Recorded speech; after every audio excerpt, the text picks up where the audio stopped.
In the top right, click Account. Select Settings and Privacy. Go to Privacy Checkup. How people can find you on Facebook. Select Continue. Who can send you friend request?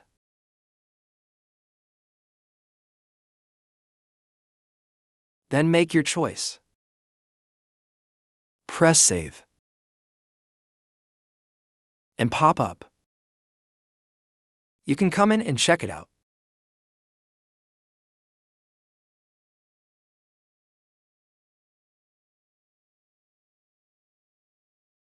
Thank you for watching until the end of the video. If you found today's guide helpful, don't forget to hit like to support the channel and subscribe so you don't miss out on our latest and most exciting videos.